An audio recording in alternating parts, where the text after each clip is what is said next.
In 1833, just west of the wildlife refuge, the Kiowa came together for a very important ceremony. They gathered every 2 years for the sun dance, which was the center of their religious life. They called that year the year the stars fell from the sky because it was a huge meteorite shower. While the Kiowa warriors were out hunting and raiding a Ute camp, Osage warriors came and raided the Kiowa camp. They killed and slaughtered old men, old women, children, and mothers. The carnage was horrible. It's still known today as the Cutthroat Gap Massacre. The Osage took 2 prisoners, and they took the sacred medicine bag of the Kiowa. It was devastating to the Kiowa. The Kiowa could not perform their religious ceremonies without the medicine bag. And on top of that, they had the heartache of those who had died. After a while, the Osage began to feel guilty about what had happened. And they did something remarkable. They came and met the Kiowa. They apologized.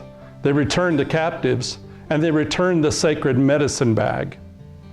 I think that's an incredibly important story for us today, because we live in a world that's so polarized, where we become enemies on Facebook and through mass media and because of what we hear on the news before we even know the other person. I look back at that lesson from the Native American people of this area and realize that it's really important to be able to come together despite our differences. In just a few years, the folks who had been a part of the massacre, both Kiowa and Osage, became a part of the new Methodist Church in Indian Territory. They came together and left their differences behind. They loved each other despite their differences, even treasured each other because of their differences.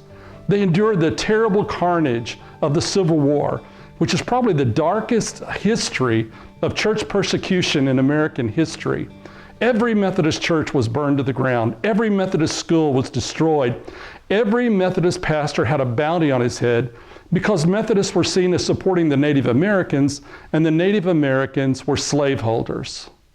When the war finally ended, they decided to form a great church in Oklahoma, what would become our state. And so former Confederate soldiers and slaveholders joined together with former slaves and many Native American people to form the Methodist Church we're all now a part of. It was an incredible witness to what we can do when we work together. In fact, not much longer after that, the Methodists from all over the country began to put their money into what was called the Centenary Fund. They wanted to raise up a new kind of church. They were feeling the burdens of what had happened in the Civil War, and they wanted to have churches where all different kinds of people could come together. Here in Lawton, there was a fledgling new congregation being led by a military chaplain, and it became a Centenary Church, the church we're now a part of. It was given a vision by Christians all across the country that this congregation would be a place where all different kinds of people were welcome. Now we have the opportunity to live out that vision.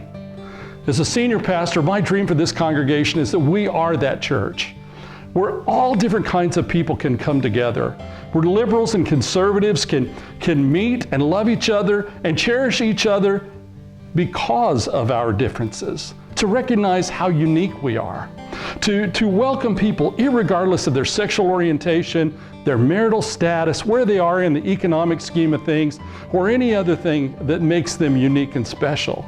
That we see those things that make them unique as given by God as special gifts. The goal of our congregation is to be a faith community that serves Jesus Christ, that makes the kingdom of Jesus Christ real in this world.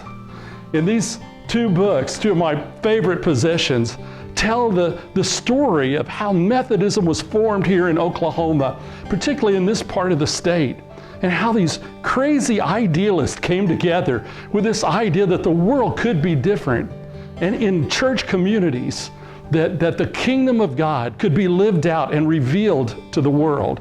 They had the audacity in those early days to build this great sanctuary, to say to Lawton in this community, we're here, we're committed to you, we're going to stay and be with you, and we're going to see you through whatever you face, and we're going to be a light in the darkness. a light that shines to all people and makes all people welcome. This year in our stewardship campaign, we're inviting you to be a part of that vision, to be a part of forming, creating, and sustaining a faith community that is a light in the darkness. Because to us here at Centenary, tomorrow matters.